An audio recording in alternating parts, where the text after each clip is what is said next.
Hey, what's up guys? Brian from Zombie Guitar here.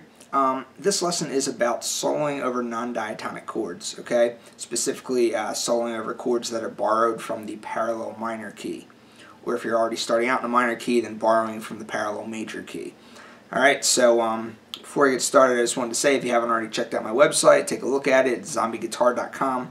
All the lessons that I have on YouTube can also be found on my website, but everything's just more organized. And I have a write-up for every lesson, so you can see all the charts that I use in my videos. And I also have a members area over there called the Lead Guitar Members Vault. So that's the paid portion of the website. But take a look. That's a pretty cool site. A lot of people seem to like it. But with that said, let's get started with this lesson. Okay, so if you haven't already checked out my lesson on borrowing chords from the parallel key, I put a link to that lesson below, as well as all other relevant lessons pertaining to this topic. Okay, so the idea with borrowing chords is if you're in a major key, you can borrow chords from the parallel minor key, and vice versa. If you're in a minor key, you can borrow chords from the parallel major key.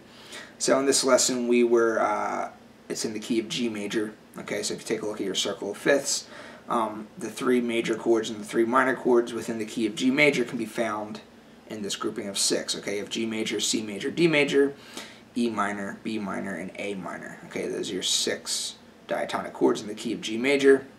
There's a 7th diatonic chord in that key, but we're not going to talk about that in this lesson. So, you know, if you could play any of those chords in any order, you're 100% diatonic to the key of G major. And then as your soloing framework, you would use the G major scale to solo over top of that G major chord progression.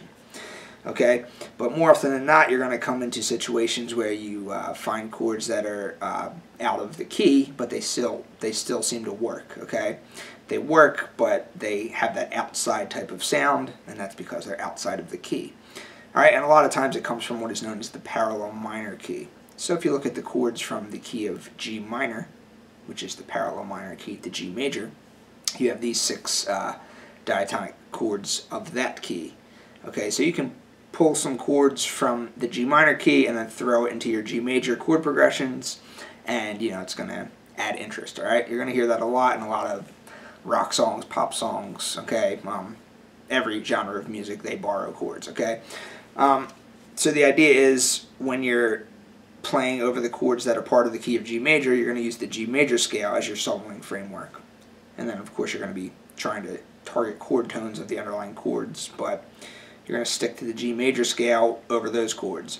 Then over the borrowed chords, okay, you're going to be using the G minor scale because that's the key that they come from. Okay, so you're switching your scales, but you're just switching the scales over the chords that are not part of the key. All right, you see the idea here? Okay, so you can play the G major scale anywhere on the entire neck of the fretboard because it's just 7 notes, and those 7 notes can be found anywhere on the entire fretboard. Same thing with the G minor scale. Okay, you can play the G minor scale anywhere. But just for the sake of, you know, getting this concept across, I was just using the same exact box pattern separated by 3 frets just to indicate when I was in, you know, G major versus when I was in G minor. Okay, so for the G major stuff, I was using this pattern here, all right, or within the 12th and 15th fret area, or 11th and 15th fret area.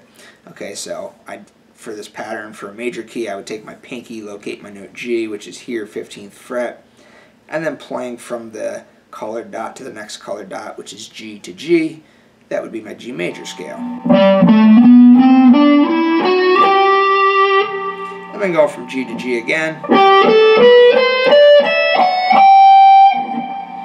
Okay, so that's my G major scale right there in that area. If I want to play my G minor scale, I can simply slide up 3 frets. Okay, that's the cool thing about guitar. Minor and major are always separated by 3 frets. So instead of starting this scale pattern with my pinky, I instead find the note G with my index finger, which is right here, 15th fret, and I just play the same scale pattern. So going from colored dot to the next colored dot, I would be playing the G minor scale. And again.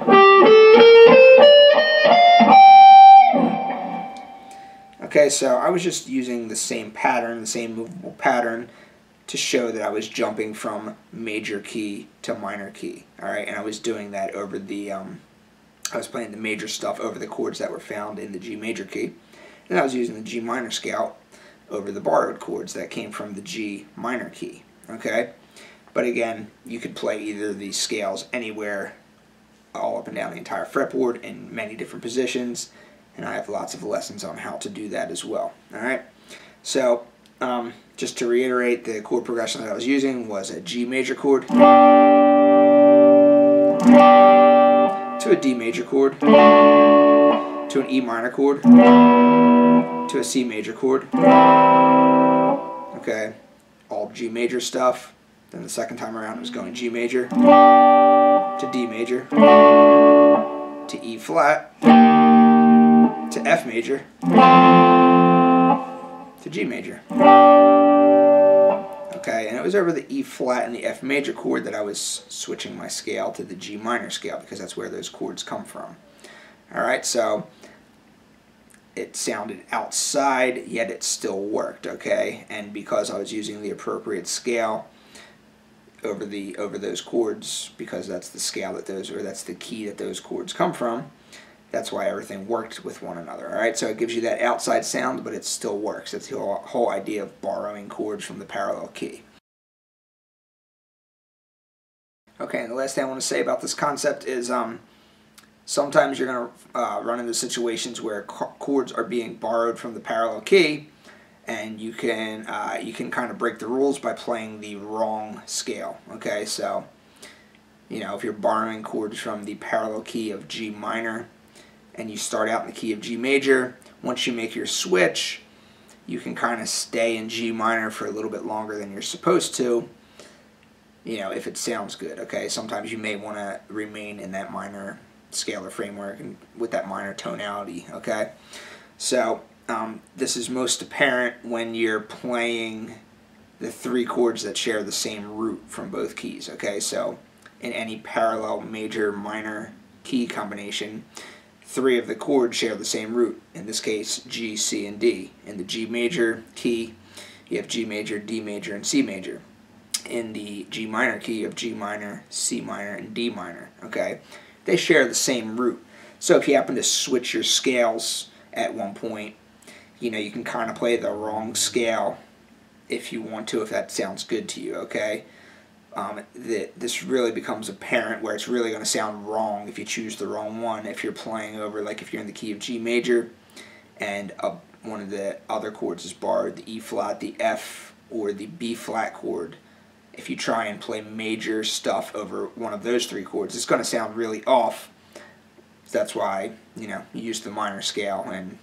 But again, rules are meant to be broken, but I just wanted to point that out, that 3 of the potential borrowed chords out of the 6 are going to sound good if you use either type of scale, all right, either major or minor. But then the other 3, they're going to be the ones where you really want to stick to the right scale. All right, so hopefully that makes sense. All right, so that's basically all I have to say for this lesson about borrowing chords. Okay, there's lots of other non-diatonic chords. There's diminished chords. There's augmented chords. There's secondary dominants. There's all kinds of other stuff. This is just one type of non-diatonic chord, and you know, this is a good approach to take to solo over those. All right, so Any questions or comments, feel free to ask. I'll get back to you. I'll see you next time. Thanks.